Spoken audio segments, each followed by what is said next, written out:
ہستیاں دا دیدار ہویا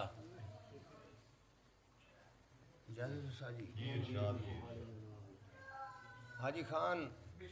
حیات مسافر نو راہ دا پتا ہائی اچھا عارف خان حیات مسافر نو راہ دا پتا ہائی بہت اچھے خان صاحب جت زار ملنی ہے جا دا پتا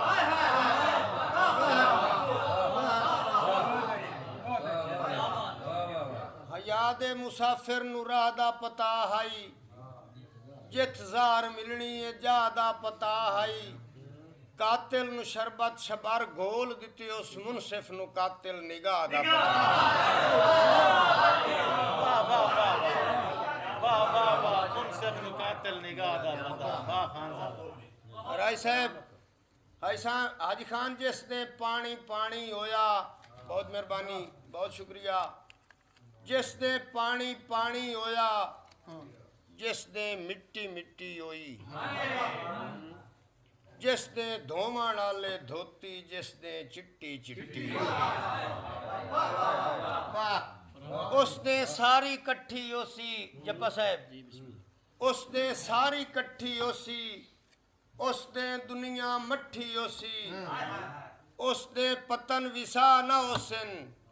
اس نے اے دریا نہ ہوسن اس نے منہ دی آڑ نہ ہوسی اس نے اود پہاڑ نہ ہوسی اس نے اکڑ بھگی ہوسی بن سائیاں تو لگی ہوسی اساجی او دے شبر فانی ہوسی زندگی مڑ زندگانی ہوسی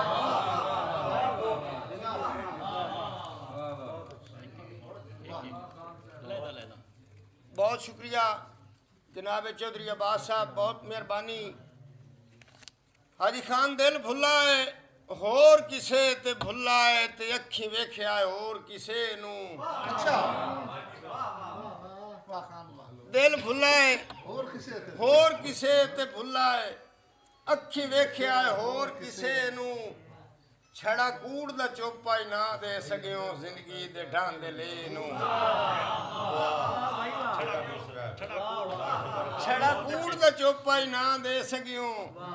زندگی دے ڈھاندے لے نو میرا بخت ہٹا کے نہ اپننا غربت دے شبر لسے نو او تو نو بڑیا تاں پاروں میرے ہو یہ پیڑ کلے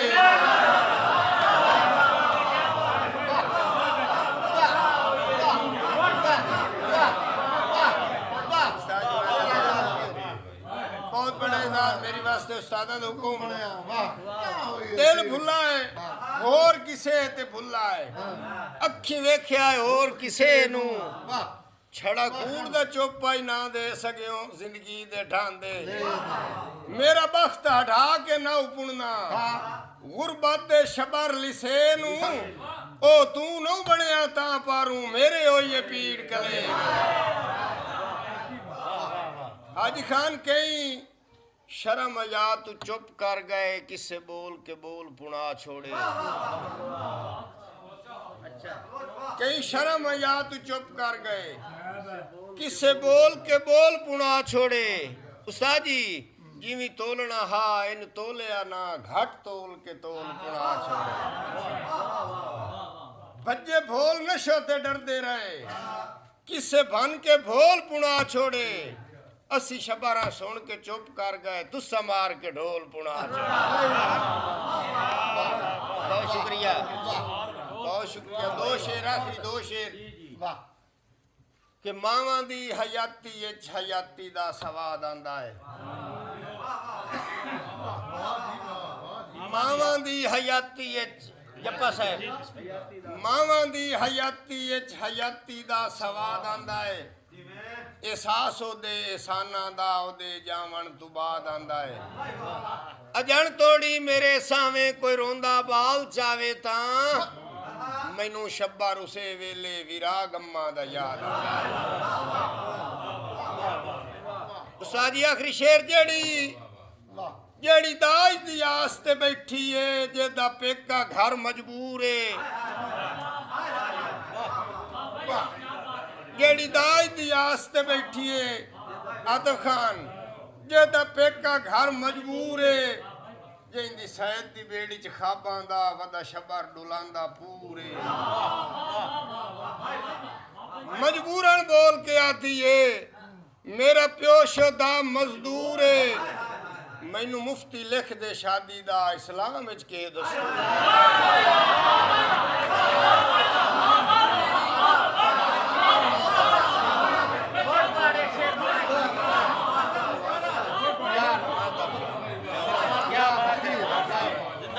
वाह वाह